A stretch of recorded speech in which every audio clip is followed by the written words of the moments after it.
You're sitting in a dark cave, the air thick with silence, the only light coming from a flickering torch. Around you, the walls are alive with color, reds and yellows bleeding into deep blues and blacks, like a dream caught in stone. These aren't random marks. They're stories. They're prayers. They're maps. They're the first whispers of human imagination, etched into rock with hands and stone, not tools or pens.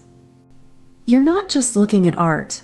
You're looking at the earliest form of storytelling, a language that predated words, a way to capture the world before we had the words to describe it. These walls hold secrets older than history, deeper than memory. They were painted not for us, but for something else, something that still listens in the dark. And now, as you leave, you carry with you a question that's been waiting for millennia. What did they see in the dark that we can still feel? So what exactly are we talking about? We're talking about the first stories ever told, the first attempts to capture thought and meaning in a form that could outlive the moment. These aren't random marks, they're intentional. They're the earliest form of expression, a way of making the invisible visible, of giving shape to the intangible. We don't know for sure why they were painted, but we know they were meant to be seen, to be remembered, to connect people across time and space. These paintings are not just remnants of the past. They are the roots of everything we do when we tell stories, when we create, when we try to understand the world. You might think cave paintings are just ancient art, but they're more than that. They're a window into the earliest forms of human thought, emotion, and connection. These images weren't just for decoration. They were a way to make sense of the world, to communicate with others, and to pass down knowledge through time. Every stroke of pigment, every line etched into stone, is a message from people who lived thousands of years ago. They were trying to express what they saw, felt, and believed, just like we do today. Understanding their stories helps us understand our own.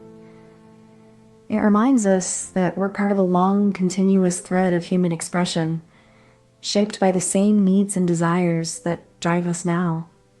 So, yes, it's ancient, but it's also deeply human. And maybe, just maybe, that's why it so matters to you.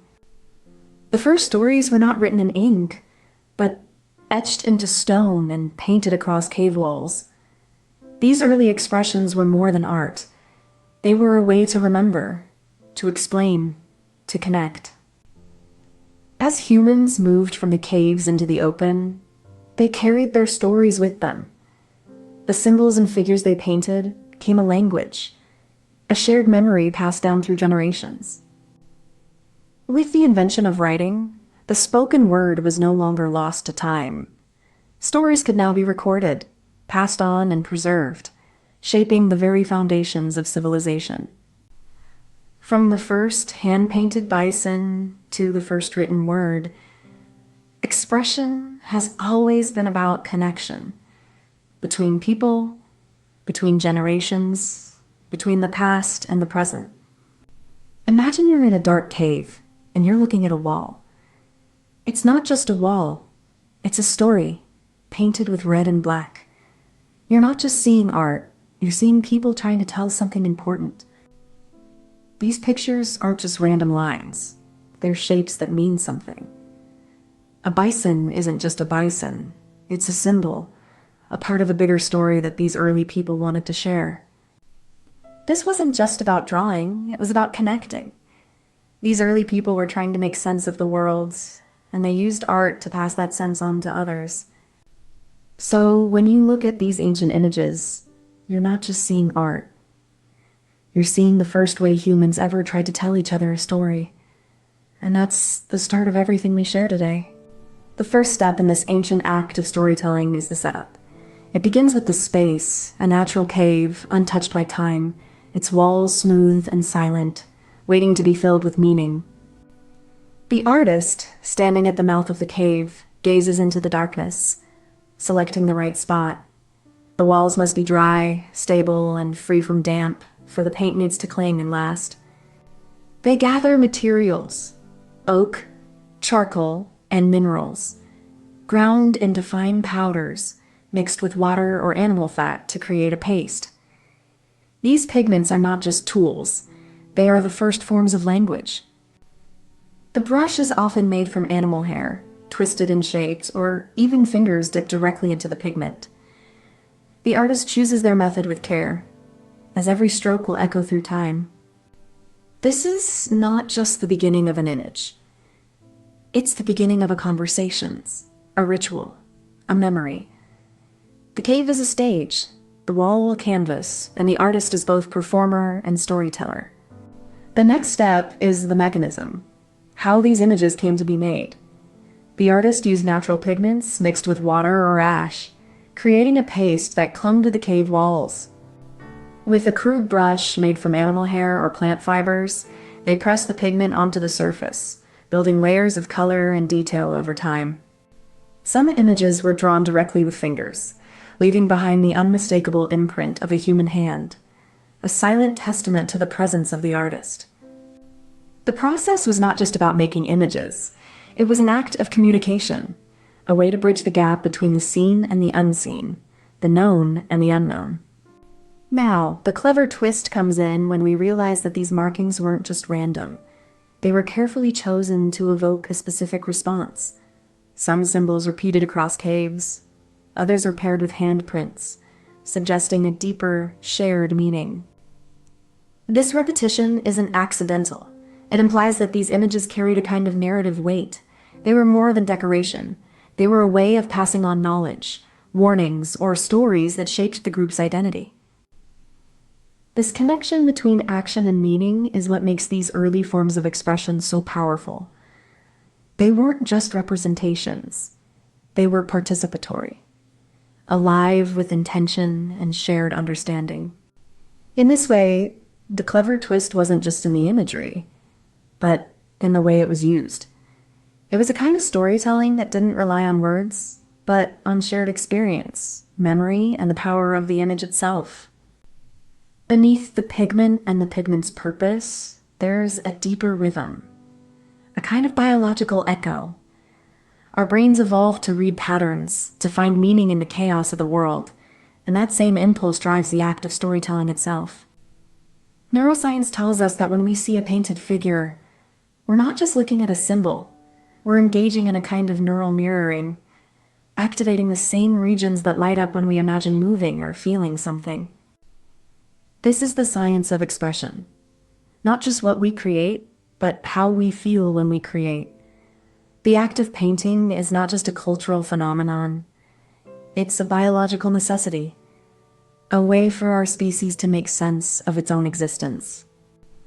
In those early caves, long before language was fully formed, our ancestors were already building a bridge between the seen and the unseen, the real and the imagined. A bridge that still leads us today. The science of expression is not just about the tools or the techniques. It's about the deep, unspoken language of the human mind, a language that has always been there, waiting to be understood. Imagine a child drawing on a cave wall with charcoal, not for art, but to remember the hunt. It's not about beauty, it's about survival, about sharing knowledge, about keeping the tribe safe. These drawings are like the first stories we ever told, raw, unpolished, and full of meaning. They're not just images. They're the first words of a language that would one day fill the world. The cave paintings aren't just about the animals. They're about the people who painted them. They're about the collective memory, the shared experience that binds us together. So when we look at these ancient images, we're not just seeing art. We're seeing the origins of language, of thought, of how humans began to shape the world with their stories. In the end, all of human expression started with a simple question. What did we see? What did we do? What did we learn? And the answer was always the same. A story. Comment this emoji if you made it to the end. Imagine a world where knowledge is locked away. passed only by memory and forgotten with every generation. That was once our reality. Then came the first step toward preserving thought. The written word, etched into clay, pressed into papyrus, and carried across time. From the banks of the Nile to the temples of Babylon, the written word became a lifeline, a way to remember, to teach, to rule. But writing was more than just a tool. It was a revolution. A quiet shift that changed the course of human history. And so the written word began its long, slow climb from obscurity to power, setting the stage for the next great leap, the printing press. So what exactly are we talking about? The written word isn't just ink on paper. It's a revolution that reshaped human thought, culture, and power. Before it, knowledge was locked in the minds of scribes, passed down in whispers. To write was to wield power. A single line could immortalize a ruler's decree, or silence an enemy's name. Writing transformed ideas from fleeting memories into something tangible, something permanent. The shift from oral tradition to written record was not just a change in medium. It was a change in how humanity saw itself. Writing allowed people to look back, to record their past, and to imagine their future. But writing didn't just preserve knowledge. It also created new kinds of power. Who could read? Who could write? These questions shaped empires, defined social hierarchies, and sparked the first stirrings of literacy as a tool of control. And yet, for all its rigidity, writing also gave people a voice. It allowed them to challenge, to question, to dream. The written word became the first weapon of the mind, and it changed the course of history forever. You might not realize it, but every time you read a book or send an email, you're continuing a legacy that began in the hands of scribes in ancient Egypt. The written word didn't just change how we communicate. It rewired how we think. Before writing, knowledge was passed down through memory, and only the elite could hold it. The invention of writing gave ordinary people a voice, and with it, the power to challenge power. Today, we take the written word for granted, but it's the foundation of everything we know.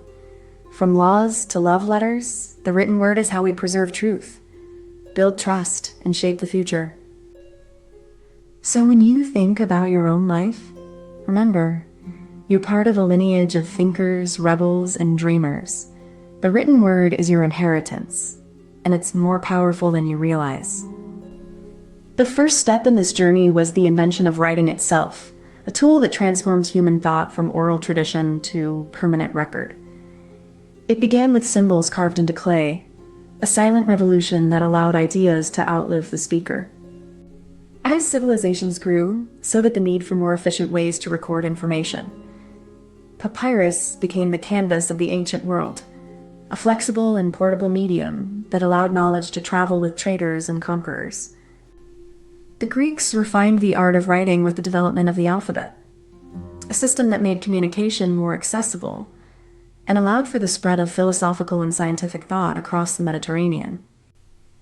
But it was the Romans who took writing to new heights, using it to govern vast territories and preserve their legal and literary traditions. The Latin script became the foundation for many modern alphabets. Then came the Middle Ages, a time when the written word was both a tool of power and a source of enlightenment. Monasteries became the great centers of knowledge, preserving and copying texts by hand. Imagine you're in a room with a big, flat piece of paper. You're drawing pictures, and then you're writing down your thoughts. That's how people started to share their ideas long before computers or phones. You write down a story, and then you give it to someone else. That's how we started to remember things, not just talk about them. Writing helps us keep ideas safe, even when people leave. Now, imagine you're in a big room with a lot of people. You're holding a book and you're reading it out loud. That's how stories traveled across the world, from one person to another. One day, someone invents a way to make books faster. You don't need to copy each page by hand anymore. That's how the world started to change, because more people could learn and share ideas. So, the written word is like a special kind of magic. It lets us remember, share, and grow. It's not just letters on paper. It's the way we've built our world together. The first step in this journey is the setup, a quiet, deliberate act that marks the beginning of human expression. In ancient Egypt, scribes would gather around a flat surface, their hands steady as they prepared the papyrus. They would soak the papyrus in water, then press it between wooden molds, flattening it into a smooth, usable sheet. This was no hasty process. It required patience and precision. Next, they would arrange the sheets in order, binding them with twine or cloth to create a scroll. This was the foundation of early literacy, a fragile yet powerful vessel for thought. Each scroll was a carefully curated collection of words, ideas, and records. It was the first step in preserving human thought, a process that would evolve over millennia. The first step in the printing process was the preparation of the wooden block, which was meticulously carved with the text or image to be printed. The artisan would use chisels and gouges to shape the block with remarkable precision. Once the block was carved, it was covered in a layer of ink, and then pressed against the paper using a flat wooden surface. This pressure transferred the ink from the block to the paper, creating a printed image. This process was labor-intensive, requiring immense physical effort and a high level of skill. Each print was a unique creation, as the wood block could only be used a limited number of times before it wore down. Despite the challenges, the printing press became the foundation of mass communication, allowing knowledge and ideas to spread like never before, setting the stage for a new era of information and understanding. The clever twist comes in the form of the movable type, a system that allows individual letters to be arranged and rearranged with precision. This innovation was a game changer, shifting the labor from scribes to artisans. Each letter was cast in metal, and once the type was set, it could be reused again and again, reducing the time and cost of producing texts. This was a leap forward in efficiency and scale. This mechanization of the printing process marked a turning point in human history, one that would eventually democratize knowledge and fuel the spread of ideas across Europe. The clever twist was not just in the technology, but in the vision of those who saw the potential for change. Gutenberg's press was the spark that lit the flame of the Renaissance and the Reformation. From that moment on, the written word was no longer the privilege of the few, but the inheritance of the many.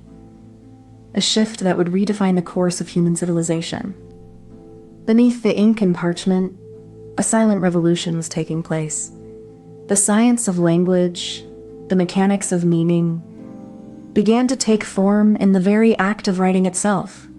Each stroke of the reed pen was a calculated motion, a fusion of muscle and intent, shaping not just letters, but the very essence of thought. The science of writing was not just about letters.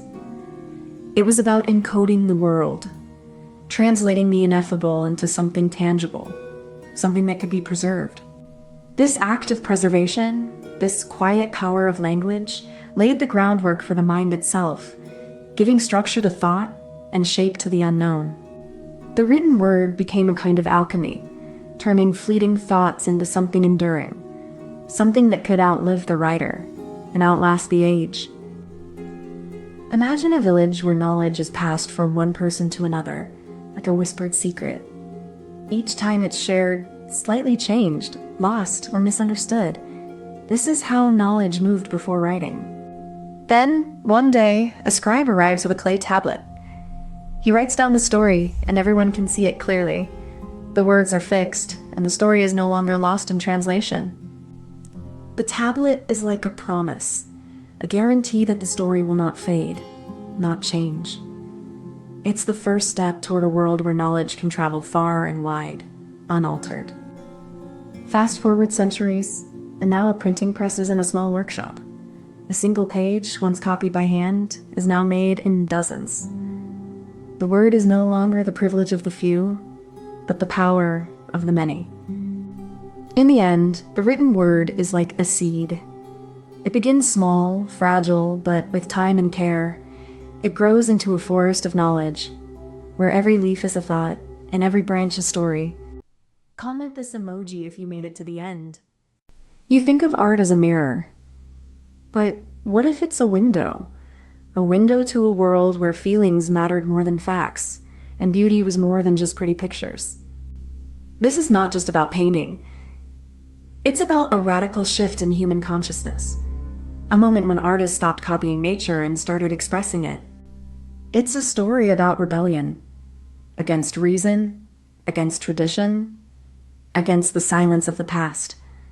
A story where the artist became the prophet of a new age. The world was changing, and the artists were the first to notice. They saw the tension between old ways and new possibilities, and they painted it. This is the birth of a new way of seeing, a new way of being, and it starts with a single strange question. What if art could change the world? So what exactly are we talking about? It's not just a shift in style. It's a revolution in how we see the world and ourselves. Romanticism was about emotion, nature, and the sublime. A movement that turned the sublime into something we could feel, not just imagine. These movements weren't just about technique. They were about redefining the role of the artist as a visionary, a rebel, and a truth teller. The age of the artist was not just about creating art. It was about claiming the right to see, feel, and interpret the world in a way that defied tradition. It's a turning point that set the stage for everything that came after. Modern art, modern thought, and the modern self. You might not realize it, but the struggles and triumphs of these artists mirror your own. Every time you create something, a painting, a poem, a digital graphic, you're part of a long, resonant tradition that shapes how we see the world.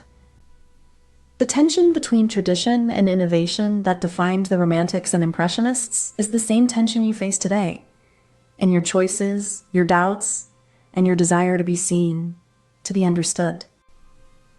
By studying these artists, you're not just learning about history. You're learning how to navigate your own creative and intellectual journey.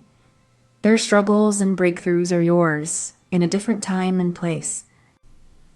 This isn't just about art. It's about how we define ourselves, how we make sense of the world, and how we decide what matters. That's why you should secretly care. Because you're part of the same human story they're telling. From the 18th century onward, the artist became a figure of both reverence and controversy. No longer just a craftsman, the artist now claimed a place in society as a visionary, a rebel, and a prophet. Romanticism gave the artist a new voice, one that celebrated emotion, nature, and the sublime. Artists like Delacroix and Turner painted not just what they saw, but what they felt, turning art into a deeply personal expression. They rejected the rigid rules of the past, opting instead for spontaneity and a focus on everyday life. Their brushstrokes were loose, their colors vivid, and their subjects often ordinary. Yet, in their simplicity, they found something profound. The shift marked the beginning of something new. No longer bound by tradition or religious themes, the artist had entered a new era, one where art could be both personal and political, immediate and revolutionary. And so, with a few bold strokes, the past was left behind. The artist had stepped into the light, ready to reshape the world with their vision. Imagine a world where painters didn't just copy what they saw, but felt what they saw. They painted not just the sky, but the mood of the sky. They started to care more about feelings and ideas than about making things look exactly right. This was a big shift, like the world turning upside down. They painted fast, like they were racing against time, trying to catch a moment before it disappeared. That's what made their art feel alive. This new way of painting changed everything. It was like the world started to see art not just as pictures, but as thoughts, feelings, and dreams. To understand the birth of modern art, we must first look at the conditions that enabled it. The 19th century was a time of upheaval, where old certainties were being questioned, and new ideas were beginning to take root. Artists began to see themselves not just as craftsmen, but as thinkers and visionaries. This shift in identity was crucial. It allowed them to challenge the norms and explore the inner world of the self. The setup of the artist's workspace was not merely functional. It was symbolic. Every object, every brush, every canvas carried meaning, a reflection of the artist's inner world and the external reality they sought to depict. This setup was more than just a physical space. It was a philosophical stance. The artist was no longer just an observer of the world, but an active participant in redefining it through their vision. Thus, the first step in the birth of modern art was not just the act of creation, but the establishment of a new mindset, one that valued personal expression over mere representation. The artist's vision begins with a moment of clarity, a single vivid impression that captures the essence of a scene. This is not mere observation, but a heightened awareness of the world's fleeting beauty and emotional resonance. This moment is then translated onto the canvas, not through exact replication, but through a subjective interpretation. The artist's hand becomes an extension of their inner world, translating feeling into form. The mechanism of creation is both intuitive and deliberate, a balance between spontaneity and control. The artist must surrender to the moment while maintaining a sense of direction and purpose. This process is deeply personal, shaped by the artist's emotional state, cultural context, and individual experience. It is not just about the subject, but about the artist's relationship to it. In this step, the artist transforms the ephemeral into the eternal. The canvas becomes a testament to the fleeting nature of experience and the enduring power of artistic expression. The clever twist came not from the brush, but from the eye. Artists began to see the world not as a fixed reality, but as a fleeting, subjective experience. This shift redefined the act of seeing itself, transforming art into a reflection of inner perception rather than external truth. Impressionists like Monet captured the momentary. Clouds shifting, light altering, the world in flux. They didn't paint what was there, but what was felt. This was a radical reordering of artistic purpose, where the act of painting became the act of being. This new approach was not just aesthetic, it was philosophical. It questioned the very nature of reality, suggesting that perception was as real as the world itself. The artist was no longer a mere observer. They were a co-creator of experience. The clever twist was the realization that art could not only depict the world, it could reveal it. By embracing subjectivity, artists began to shape the very fabric of modern thought, turning the canvas into a mirror for the soul.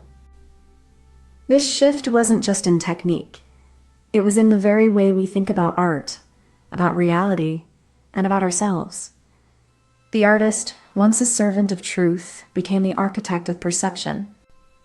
Beneath the brushstrokes and the melodies, a new kind of thinking was taking shape, one that saw the world not as fixed, but as a living, breathing phenomenon, constantly in motion and full of hidden rhythms. The artist was no longer just a maker of beauty, but a seeker of truth, a truth that could be found in the unseen patterns of nature, in the shifting light, in the pulse of the human body. The artist began to see the world not as a static composition, but as a dynamic process, fluid, uncertain, and full of possibilities, much like the scientific method itself. In this new science, there was no grand narrative, only observation, hypothesis, and experiment. And in this, the artist found a kind of freedom, a way to capture the world not as it was, but as it could be. The artist and the scientist were not so different after all. Both were trying to make sense of a chaotic world, and both were searching for meaning in the patterns that surrounded them. Imagine a painter standing at the edge of a vast, uncharted forest, brush in hand, staring into the unknown. The trees are thick, the light is dim, and the path ahead is uncertain. This is the artist's world, a place where logic yields to feeling and certainty gives way to wonder. Romanticism is like the first steps into the forest, a bold, emotional leap into the unknown, guided by passion and imagination. The artist does not seek to map the terrain, but to feel its pulse, to let the landscape speak through the brushstroke. Impressionism, then, is like walking deeper into the forest, with eyes wide open to the shifting light and fleeting moments. The artist is no longer chasing grand narratives, but capturing the sensation of a moment. The way light dances on water, or the way a breeze moves through the trees. Modern art is the moment you realize the forest is not a place to be explored, but a place to be lived. The artist is no longer a guide or a map maker. They are the forest itself, a shifting, ever-changing landscape of meaning, emotion, and perception. And so we return to the original question. What is the artist? Not a craftsman, not a philosopher, but a witness to the world, and to the world within. A gloriously dumb but accurate analogy, if you will. Comment this emoji if you made it to the end. You ever look at a painting and feel like it's whispering something you can't quite hear? That's the strange electric pull of creativity. Something ancient, yet constantly evolving. Now imagine that same feeling, but instead of a brush, you're staring at a screen, waiting for code to spark life in a way you never thought possible.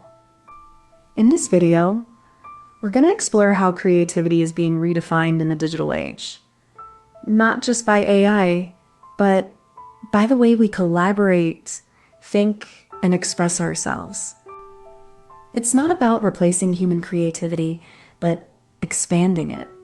And that's where the real magic starts. So what exactly are we talking about? Creativity in the digital age isn't just about making art. It's about how we make it, who we make it with, and what tools we use to imagine the future. AI isn't just a tool. It's a collaborator, a co-creator, a mirror reflecting our thoughts and ideas back at us in ways we never imagined. In this age, creativity is no longer a solitary act. It's a network, a conversations, a shared journey where the line between creator and audience blurs. So when we talk about creativity in the digital age, we're not just talking about tools. We're talking about identity, community, and the evolving human experience itself. This isn't just about what we create. It's about how we create and who we become in the process. You think creativity is just about making art or writing stories? Think again.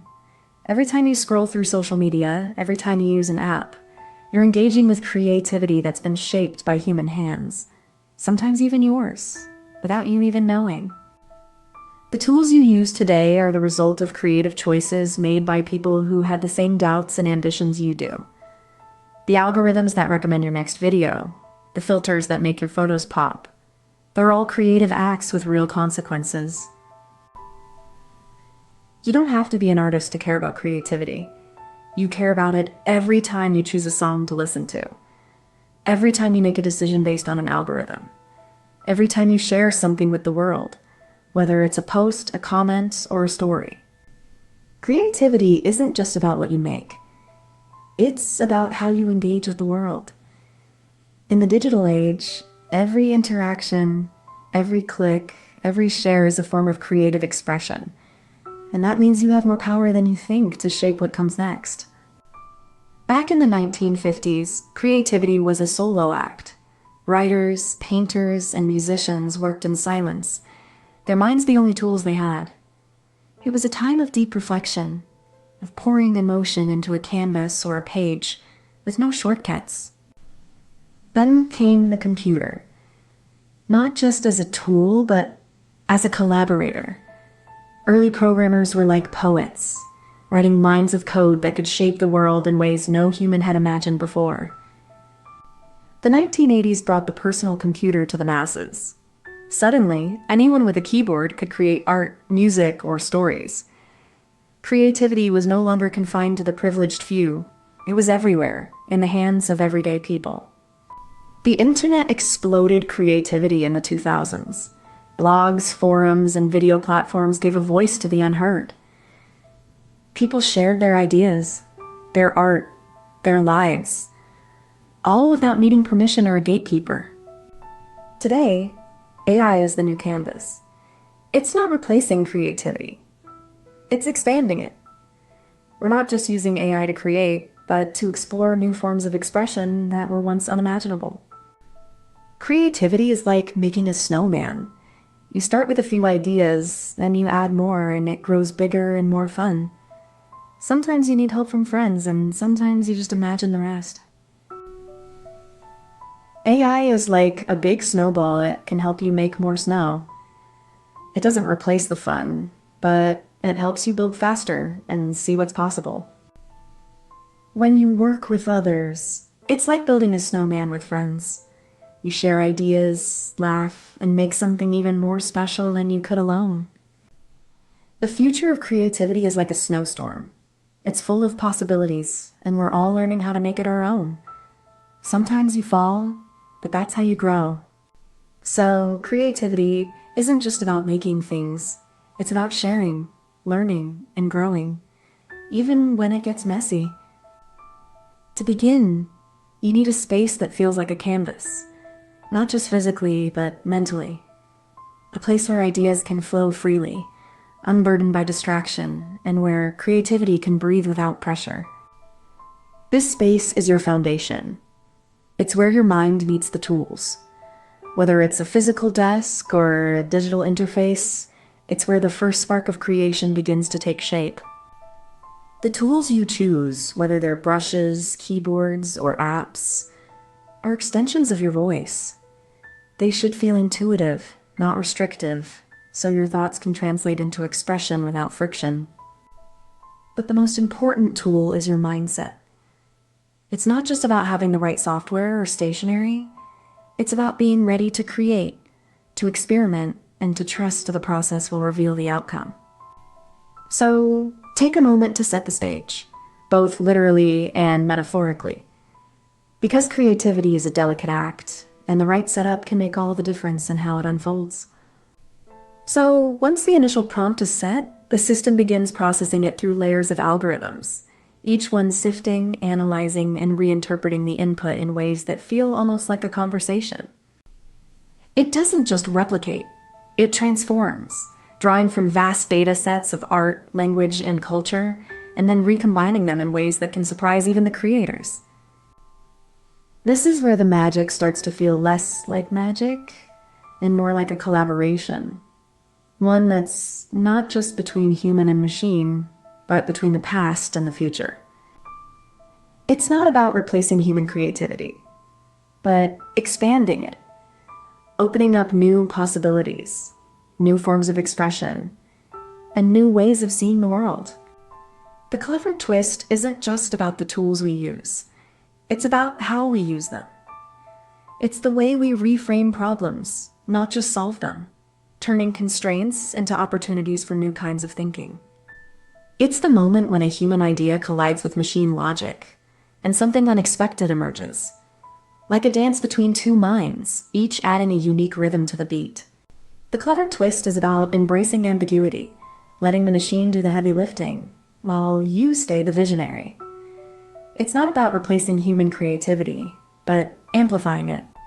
In this new era of creation, the twist is in knowing when to step back and let the machine take the lead, and when to step in and make it truly your own.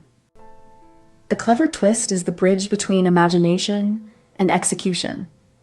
It's what turns an idea into something that moves people, that speaks to something deeper than just the surface.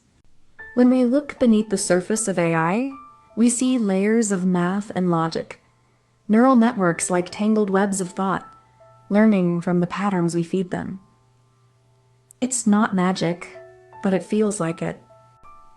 These systems aren't just tools. They're mirrors, reflecting back our data, our habits, our biases. They're shaped by what we choose to show them and what we choose to hide. Collaboration, then, becomes a bridge between the structured world of AI and the unstructured, chaotic, and beautiful world of human imagination. It's not about replacing one with the other, but about finding balance. The future of expression isn't about choosing between AI and human creativity. It's about how we let them coexist, how we use them to expand what we can create, and how we stay aware of the limits and the possibilities. Imagine a painter who once only used brushes and canvas, but now has access to a whole new palette: digital tools, AI, and collaboration. It's not about replacing the old, but expanding the possibilities. The brush is still the tool of choice, but now it can be guided by an invisible hand. AI, it doesn't take the place of the artist, but it can help them see further, create faster, and explore new dimensions. In this new era, the artist is not just a creator, but a curator of possibilities. They choose which tools to use, which voices to include, and which paths to take. The world is the canvas, and the tools are the paint. So let's not fear the tools, but embrace them. Let's not worry about being replaced, but about being inspired. The future of creativity isn't a competition. It's a collaboration. Comment this emoji if you made it to the end.